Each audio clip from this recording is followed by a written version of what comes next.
Welcome in to Heat Check, everybody. It is Tuesday, May 24th. Heat Check is the show that gives you everything you need to get smart about everything NBA in these NBA playoffs. We have two nights to get you ready for tonight and tomorrow. Brendan Glasheen, joined by our very best NBA experts. You guys are experts. I thought about it for a second, but yeah, you guys are experts at the Action Network. Matt Moore, Raheem Palmer, both senior writers at Action Network. They cover all things NBA. Find them in the Action app for all their analysis, and also over on the Action Network app and website. We're talking about tonight's Western Conference Finals. We have Game 4, Warriors and Mavericks, 3-0 series lead for Golden State. Game 5, Boston, Miami. Tomorrow night, South Beach, series tied 2-2. Everything we discuss on this show, picks, data, all of it available in the award-winning Action Network app. We will get to Boston, Miami later in the show. There is a game tonight. We want to go to best bets for Tuesday. Warriors, Mavericks, Game 4. Warriors on the verge of sweeping this series and going back to the finals once again. Matt Moore, best bet for tonight for us. All right. Tough one in the series. I'm going to go ahead and I'm going to go with Mavericks -1. Okay. Just 6 sweeps for Golden State out of 25 playoff series in the current era. So out of 25 playoff series, they've only swept 6 times, even for one of the most dominant teams. And that was a team that was much better in the 2016 to 2018-ish range. If we assume here that that team quality has something to do with the difference in how many games a team wins, which I think is kind of fair. I think matchups determine who wins the series, but I think team quality winds up how close it is.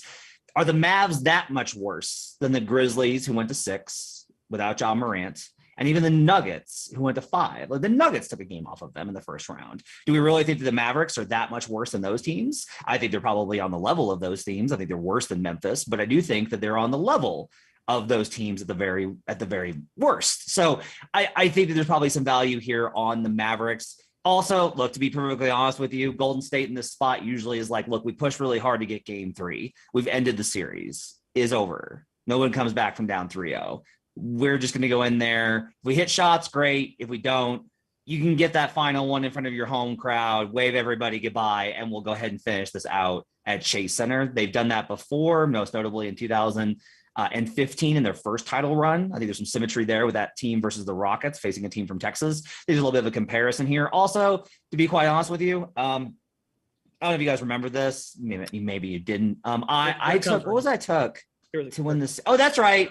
I took Warriors in 5. Well, both of you took the Mavericks. That's right. I took Warriors in 5. So instead of hedging here, I'm doubling down. I'm taking the Mavericks -1. They get this one. Golden State closes out at home. Get the Mavericks out of here. You know, I started to wonder if you were going to mention that, but you did. That was well Don't worry, Brendan. I'm there for you. Very good. Raheem Palmer, you may disagree on Matt's Yeah. take. Look, I love the Mavericks coming into this series because I thought the Warriors would turn the ball over at will, and I thought the Mavericks three-point shooting would just, get them over the hump in those games, and we really haven't seen that. I mean, look, when you look at the trends historically, teams down 0-3 in the NBA playoffs are just 14-39 straight up in Game 4 since 2005. Look, to me, when I look at these two teams, and I hate to be wrong, but the Golden State Warriors just have more paths to victory. I mean, look, this is a team that's getting anything they want from the field in this series. I mean, this is a team they're 95 of 156. That's 60% from 2-point range in this series. So while the Mavericks were able to find some success running the Jazz off the 3-point line and, forcing the Suns to take those mid-range jumpers, that's not the case here. You run the Warriors off the 3-point line, they're scoring at will from 2, and they still have the splash family, which is Steph Curry, Klay Thompson, and Jordan Poole. They're dominating from 3 to 39% from 3. And then more importantly, they're just getting more possessions. I mean, look, they're forcing the Mavericks to go small, and they just don't have the bigs to match up. I mean, they have a 27% offensive rebound rate. They're killing them on the board. So I'm going to go with the Warriors. I mean, look, they're averaging 16 second chance points per game in this series. So I think the Warriors get the sweep here. And I don't know if you guys heard, Reggie Bullock came out today and said they're not losing another game in this series. So I think that's some bulletin board material. Bullock bulletin board material. Love it. Look, Ross shook. This is a pick he's making because he's shook. Because he took the he was all happy when he bet. He said the Mavericks or Grizzlies were going to make the Western Conference Finals. They made it. He liked the Mavericks to win this series. He's been fading the Warriors since January, even though we've tried to tell him on buckets over and over, like, Rob, they got injuries. They're going to be fine. And now we're here and they're down 3-0 and he's shook. I think this is more about Robbie and shook at his Mavericks completely getting outclassed than it is about his pick for this sometimes game. It's not even about being shook. Sometimes you have to admit when you're wrong. And I think that's a mark of a great man, to be able to say, you know what, I was wrong. I'm going to pivot. I'm going to move on to the other side and keep things moving. How fitting that we get, this is what, conference finals game number 8, when you include the 4 games in the East. This is game 4 of the West finals. And the lines are so close that they're essentially pick'ems. Even the totals worry me. But one thing, and I'm with Matt on this, but I'm taking a different angle. I like Golden State under 107.5 team total. I'm expecting a little bit of regression from the 3-point line. I know they've shot in the mid, like 34.5%-ish in 2 of the 3 games. They shot 50% from 3 in game 2. But I'm expecting Golden State to drop off just a tad, but more so, it's really the other angle of Dallas having more urgency, to Matt's point. It's more of a narrative-driven bet that I like. It's more so seeing more value in Dallas, upping the intensity on the defensive end. If I think Dallas is going to win the game, which I don't feel great about it, but I think they will. I would lean Dallas, but if I was going to lean Dallas, in 7 of their 8 wins this postseason, they've held their opponent under this mark. And it's been pretty convincing in those wins. And it's not like Golden State is blowing by this number. They barely got there last night or Sunday night in a tightly contested game. And kind of just like Matt said, could very well, like we saw in the Memphis series, Golden State could just look at this like, hey, and even Steph said it in his post-game interview on TNT Sunday night. We're playing with house money in game 4. They gave everything they had defensively in that fourth quarter. They earned the 3-0 lead. I'm sensing that kind of narrative playing into effect if they don't get off to a good start. Again, that's why I think Golden State could win the game, not start great, but then finish strong on offense. But I do like a team total being under, maybe favors a first half line for Dallas. But I take the safe route. I'm not really sure who wins the game, but I take under 107.5 for the team total for Golden State. I don't mind it. I think that if you're looking at this and you don't want to play Mavericks to win because you think the Warriors just might be able to sneak it out, this is a pretty safe play. I think if you look at Golden State, their offense has been more inconsistent, honestly, than their defense. And the Mavericks have had a real challenge trying to find opportunities to score in this game. So I do tend to lean with you on this. I think if it's a high scoring affair, Golden State will be able to outpace them. I mean, Raw talked about 60% on 2s, 39% on 3s. So there's a little bit of regression if they have just one game. And we saw this kind of in that game 5 versus the Grizzlies, right? Where it's just like out of nowhere, that team just like could not do anything right. All these teams, I think, that are left, this is not a year where there are elite, flawless teams that are just like so high level. It's really, really good teams. I think a worthy champion will be crowned out of them. But I think all these teams are flawed, and especially game to game, they can have real bad offensive outings. So if they're going to have one, game 4 up 3-0, this is definitely the spot. I wouldn't mind playing the Mavericks over with this as part of a parlay either, just because if you're going to bet Dallas, you're betting on Dallas being able to score more than expected versus a pretty good Golden State defense, and the Warriors struggling, and that kind of translating turnovers, impacting the Warriors scoring total, leading the other way. We know the Warriors are a turnover-prone team. That was a big part of Raw's cap for the Mavericks early in this series when he said that they were going to win now that they're down 3-0. Just want to make sure that I stressed that Raw said they were going to win. They're down 3-0. Raw's almost out of here, so I have to get these shots in as many times as possible. So anyway, I like the parlay potential here, but if you want to keep it simple, you might just go Mavs money line with Warriors team total under, and that gets you a pretty good formula that could actually get you a pretty good payout if you wanted to go the same game parlay route. Right. Negative regression on the Golden State side and some positive regression because in the 2 of the 3 games here, the game at Golden State, game 2, Dallas shot 47% from 3, but in 2 of those games, 23%, 29%. Reggie Bullock's gotten the bulletin board material. He can't go 0 for 10 again. So if he does, then like I said, Golden State probably runs away with it.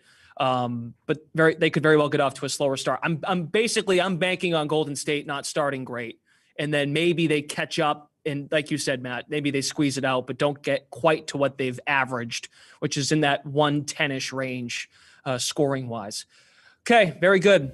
Let's go to the betting wheel, everybody. The wheel tonight has player props from tonight's game. Whatever player prop the arrow lands on, each of us is going to weigh in on whether or not that prop will go over or under. Each of us will go once. Matt Moore, as usual, goes first. Let's spin the wheel. Here we go. And again, we don't know what we're going to get. Oh, and there is Mr. Bulletin Board Bullock. 2.5 3-point prop. We did have this last week, and it hit at plus money. So are we willing to go there again? The odds in the minus 130, minus 135 range, Matt Moore. Yeah, I don't mind paying the juice on this one. I actually don't mind taking this on alternates either if you want to go as high. If you want to grab a 4+, I don't think it's bad either. Look, he had 7 attempts last game, 0 for 7, obviously. And so to me, a bounce back performance is pretty reasonable to expect here. But here's the bigger thing. I kind of was looking at this. One of the key adjustments that the Mavericks made versus the Suns after they went down 0-2 was they started running a lot of ball guard screens to get Luka with a guard screener and then having that guard pop. What you can do versus this Warriors defense that switches that keeps Kevon Looney out of the action because they've had a lot of trouble going at Kevon Looney. It puts a weaker defender usually guarding Bullock, especially if Jordan Poole's guarding him. And on those pops, they're more likely to stay with Luka to try and contain him and put a little bit of pressure on him or blitz him as they've done several times, which again leaves Bullock very open for those pick and pop threes. They used that with DFS in game 3 and it was not great. Like DFS was not able to make them pay. I think there's a good chance that they go to Bullock more in those actions in this game. And that specifically could even increase his number of 3-point attempts from 7 all the way up. The Mavs are not going to stop shooting threes. Like this team has never attacked the rim. That's not who they are. That's not who they've been all season. They're going to shoot a ton of threes. Bullock is their best 3-point shooter. So let's go with Bullock over 2.5 3-pointers made. I'll pay the juice on it. I don't mind going with the alternate at 4+. Wow. Yeah, I don't mind it. I mean, I was surprised one of us was going to go that way based on, of course, it's on the wheel and it landed that way. So, hey, I give it to you. Taking an over, I feel better about an over than I would an under in his place. Certainly some plus money on the under. Those of you interested. Okay, Raheem's turn. Let's spin the wheel for Raheem. Raheem, you're running out of spins, man. So you better get one of these right before you leave. I think I got one right last week. Okay. Good. Well, sorry. I mean, short-term memory on my part. You got Kevon Looney points in a game like, I don't know. I mean, you like Golden State to win the game. So I guess you like Kevon here or is... Yeah, I do. Look, I mean, like I mentioned it before, the Golden State Warriors have a 27% offensive rebound rate. And a big part of getting those offensive rebounds is Kevon Looney. And look, he's been scoring in this series because the Mavericks don't have a viable center. We all know they traded away Kristaps Porzingis because him and Luka, they just couldn't find any synergy, unfortunately. And Kevon Looney has gone over his point total in all 3 games of this series. So, you guys know me by now. If it ain't broke, I'm not fixing it. Look, the Golden State Warriors are shooting 88%, 87%, and 75% in the rim in the first 3 games of this series. I expect that to continue. Let's go over 7.5 points. If he can make his free throws too, I know he only took 4 in game 3 and 1 in game 2. You got to think if Dallas has really dug in defensively, they're on the glass. Maybe Looney gets some over the back, draws some over the back fouls, or like you said, in the O glass, get some opportunities at the free throw line, considering Dallas should be really invested here, I think, on the defensive end. Okay, very good. My turn. Let's spin the wheel. Here we go. For Game 4 Western Conference Finals. Spencer Dinwiddie, points prop, 13.5. It's do or die for the Mavs, and Dinwiddie, as we know, comes off the bench.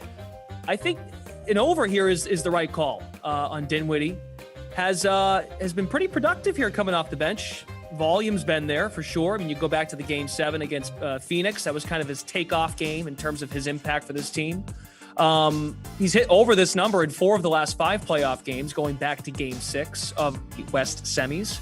You look back at that Phoenix series too, Jason Kidd has made an adjustment to give him more minutes. So the minutes have been there. Shot volume's been there. Now, granted, it's been mostly from 3. We've talked a lot about Bullock. We talked a lot about Dorian Finney-Smith, who's kind of flew under the radar here. He hasn't really deserved much attention because he has not been making threes at the normal volume he has in the early part of the playoffs, more so against Utah. But I'm also encouraged Dinwiddie's getting to the free throw line. He got there 8 times last game, made all 8 of his free throws on the attack a bit. And let me just say this. This might be more of an angle. Everyone but Luka. Luka's comment, the media narrative about Luka needs a 2, right? Well, if Spencer Dinwiddie believes he's a 3 or a 4 option, I think he believes he could be I think he knows he's not a 2, but maybe he does. This is kind of a prove it spot too for this Dallas surrounding cast too, right? This could be their final game together. Guys are playing for roles. Jobs sounds strong. They're in the Western Conference Finals with a 24-year-old. I get it. But some of these dudes could be on the move if they go out and get Luka a second star. Dinwiddie, to me, has been a fantastic pickup. I'm not trying to blame him if he doesn't play well.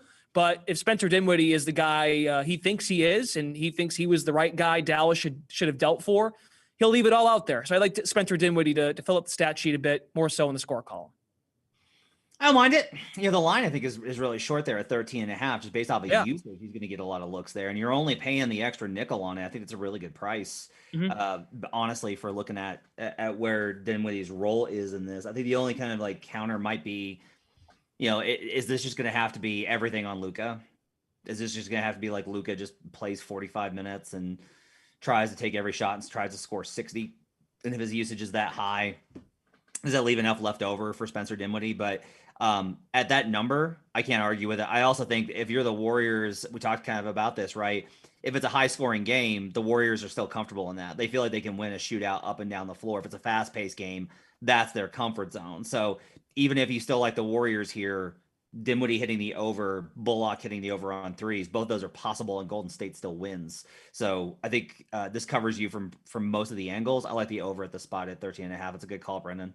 Okay, cool. I mean, and like Raheem, the other thing real quick before we go to the next series, we go to Boston, Miami, is Luka has to be made aware of, or at least understands that when he doesn't score 40, they've won more playoff games. Like when he's scoring 40, what's the record now when he scores 40, 2-6? Yes. I mean, it's tough because, other guys got to step up. When you look at the fact that Maxi Kleber right now, he's afraid to shoot the ball. So, look, he's kind of forced into this heliocentric style in which they've been playing all year, and guys aren't stepping up unless he's out. So it's really tough. So we'll see who steps up in this game. But it feels like Luke is just going to continue to do what he does. Yeah, sure. But to Matt's point, the number set at 13.5 and the line are the first things that jumped out to me, admittedly. And then you of course you see, okay, he's been trending up, but yeah, it's I think the line is very respectful in terms of giving it a look. So, all right, very good. That's the wheel for you, everybody. So we'll see how that goes.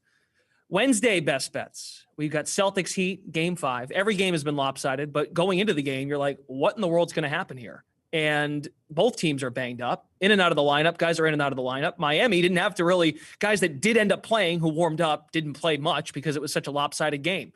The score was Miami had 1 point through the first 7 minutes of the basketball game. Matt, we'll go to you first for game 5 in South Beach, tied at 2. What do you got for us? Yeah, the Heat are dogs at home as the 1 seed. They're at home as the 1 seed, and they're underdogs. What are we doing? Like, what are we doing here? Look, I don't want to bet this game. I don't want to bet this game. I'm not excited about this game. I will bet this game because I'm a degenerate, but I'm not like, ooh, what a great spot. This is a coin flip, but in a coin flip, I'm getting the home team as a dog, so I'm going to take my Heat on the money line. Look, it's been weird to me, the narrative around this series, because today it's like, wow, game 3 was just a weird game for Boston. Just a weird game. And then game 4, the Heat starters, their best players, don't hit a field goal for 9 minutes. Oh, that Celtics defense, Oh, that Celtics defense, so good. The conversation is insane here. We were talking on Buckets about how we think, Brandon Anderson brought this up, and we think it's probably on point. We think this line is reflective of a doubt from the market that Jimmy Butler is going to be available based off of his knee soreness. He leaves game 3 at halftime. He plays terribly in game 4. The idea that he might miss this game. That's the only reason we can explain why the Heat would be underdogs here. That the books basically took what they've done this before. We've talked about this. You take half of what he's worth to the spread, which is around 3 points. You split it that way. So you give Boston's laying 1.5, right? The line would be 3. If Butler was out, the market would probably move it to 4, and they're okay with that. That's on the road, mind you, right? So at home, they're still saying this is a pick 'em with Butler if he was fully available. And we don't have any reason to think Butler's not going to be available. I think Butler bounces back in this game. I had Jason Tatum over 39.5 points, rebounds, assists. in game 4. That cashed. Jimmy Butler, Jason Tatum, Spider-Man meme. These guys will have these down games and then they'll bounce back in a big way. I expect Butler to have a really, really good game. More than anything, this is a whole lot of confidence in a Boston team. And again, from my viewpoint, not just, I think the public perception is influencing this market a lot, where it seems like if the Heat win, oh, that's what we expected. Or if the Celtics win, that's what we expected. And if the Heat win, it's like, well, look, the Celtics, they were without some injuries. Never mind that Kyle Lowry missed the first 2 games of the series, or the Tyler Hero was out last game. I'm not buying into it. If I have to bet this game, and again, I really don't want to, but I will, I'm going to take the Heat on the money line. There's only going to be, look, we're at the point now where there's one basketball game a day. What are you going to do? Not participate? Come on. But I get it. It's easy to say that now. Your points are valid. Jason Tatum's points, rebounds, assist prop for game 5 is set at 39.5. So that's what you took as an over yesterday. So, hey, it's fair. I can't figure the series out either. What about you, Raheem? What's your go-to for? Look, this is a tough game. But first things first. There's a ton of uncertainty around Jimmy Butler and Tyler Hero. Both have been banged up. I know the Celtics have had their injuries, but when you look at this Miami Heat team, it's pretty much a big 3 at this point. It's Jimmy Butler, Tyler Hero, Bam Adebayo. Everything moves through them. So if they're banged up, it's kind of hard to trust this. So I think the market is the odds makers are trying to downgrade for those guys. And then when you look at Kyle Lowry, this guy, one of my favorite players in the league. He's from Philly. He's an Aries, born 5 days before me. So I love this guy, but he's trending on Larry Holmes status. He's Lavian sick right now. I hate to say it, but he's not the Kyle Lowry we saw in the Toronto Raptors, like playoff runs over the years. And he's not the Kyle Lowry we saw earlier this season. He's dealing with hamstring injuries. He's never really found a rhythm. And I think he's a big difference in this series. First things first, my model makes this game 3. So at 1.5. Boston -3. Yeah, it makes it Boston -3. So at 1.5, I do think there's a small bit of value. And then more importantly, I think I just want to fade Matt. This guy's been high on the Miami Heat all year long, but I just think this Celtics team has a little bit more firepower. Look, Matt mentioned how the Celtics have won in outliers, but I think this whole series we're seeing outlier performances. When you look at game 1, the Celtics won 3 of the 4 quarters and just got dominated in that 3rd quarter. You look at game 2, the Celtics were 9 of 11 from 3. You look at game 3, Celtics were down 25 at home, and then you look at game 4, the Heat, they basically spotted the Celtics a 21-point lead, and they could have gave up the sticks like it was NBA 2K. But I just look, the Celtics won that game despite shooting just 39% from the field and still won by 20. So I'm going to trust the top-notch talent of Jason Tatum, Jaylen Brown. This team has basically been the Buffalo Bills of the Eastern Conference. If they don't get through here, they're never going to get through. So I'm going to roll with them. You care to respond there, Matt Moore?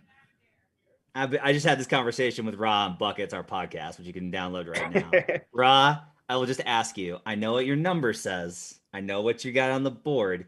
Do you think this number is right? As a professional bettor. I do not think this number is, I don't think this number is right at all, but I just. So again. Well, my model makes it 3. Yeah, so I get it. And we've talked about this about how sometimes you just got to play what the number says. I get it. Do you think that your model is right on this? Should the Celtics be 3-point favorites on the road in Miami? And I'm not gonna lie. I don't think there's a ton of value at all. Okay. I think this is one of those things to where if you got to pick a game, I'm picking the Celtics. But by the way, it is a sign of how strict a bettor Ra is in terms of avoiding props, that he can't find a prop to bet for this game, and so is forcing himself to take a number that he himself says is wrong. That's how dedicated and disciplined a bettor Raheem Palmer is. It's funny, if you explore those alternate lines, you can get Miami -3 at +120. Ooh. So this might be one of those games. If Matt, you feel as strongly as you do, maybe you look at an alternate line. Because or as we all know, wait for the news and find out. I think the interesting thing is that when you look at, the last 15 or so playoff games, all of them have been won by double digits. So, you probably could sell some points with the Miami Heat and, make yourself a nice little profit. To take it home here, I guess this kind of goes on the Raheem side. I love how I'm on the outside of this. I just get to like kind of pick and choose to lean which side you guys are on this little battle you guys are in. It's great. Miami team total under 101.5. I don't love it. They've been really, as Matt said, when they're at home, they score a lot of points. They've only had in their 9 playoff wins. They've had, pardon me, not 9, in 11 playoff wins. No, I had it right. No, 10, meet in the middle, 10 playoff wins for Miami. They've hit this over of 101.5, 8 times. And in 2 games, they haven't. Like Matt said, I don't think they're right. I think you guys kind of hit on everything here. Like injuries have added up. I really don't think their guys are right. If they win this game, which I think they could, right? It's going to be like how Boston won game 4. Hold Boston to the 80s, 90s, and Miami squeaks just over 100, maybe. But I could see them scoring in the high 90s. Their defense is what's going to have to come to play to win this game 5, in my opinion.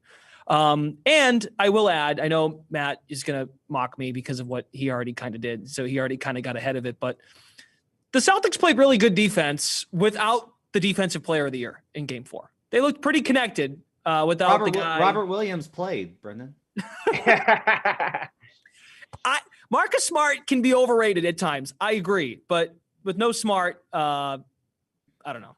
I think Boston. I mean, look, you could hear it as we're going through this, right? Like we're given the picks, and this is the best analysis that we got, but it's hard to find value because the series is so wonky.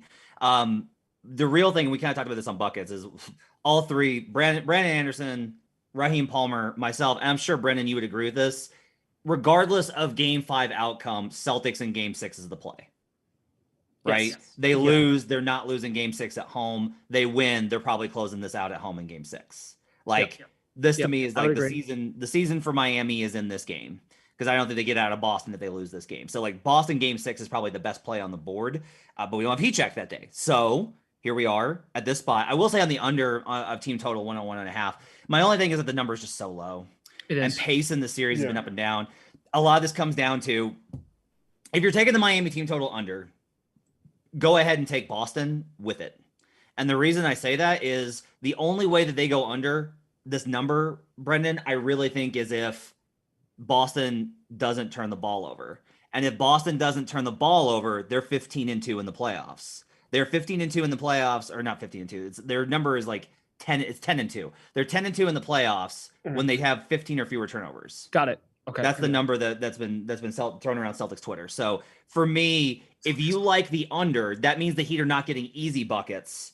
And that means the Celtics are probably keeping the ball, and their baseline without turnovers half-court offense is 5 points better than Miami's. So I don't mind playing the under on 101.5. It gives you some cover here, but you should feel comfortable if you're going to play the under 101.5. You can just go ahead and take the parlay with Celtics on the money line and this. And that way you don't have to worry about a 1-point win or whatever. You don't have to worry about if it goes at 2 when you get the number or whatever. You don't have to worry about that. Just take the Celtics on the money line. You're still getting a pretty number close to even, and then take the under on 101.5, and that gets you a pretty good payout. Okay, very good. That's all the time we have, everybody. Just to recap quickly, Matt Moore tonight is on Mavs -1. Reggie Bullock over 2.5 threes, willing to lay the juice. He likes Miami to win game 5 tomorrow. Raheem's on the Warriors -1.5 tonight. Kevon Looney over 7.5 points. He's on Warriors money line, Warriors money line. Kevon Looney over 7.5 points, and he likes the Celtics to cover the short spread tomorrow. Warriors team total for me under 107.5. Spencer Dinwiddie over 13.5 points. Miami team total under 101.5. Keep an eye on the news. That could change things for sure. Be sure to follow the Buckets podcast. Matt has already mentioned it a few times on the show. Check out Buckets to get the latest on the NBA playoffs angles our experts are taking over at Action Network.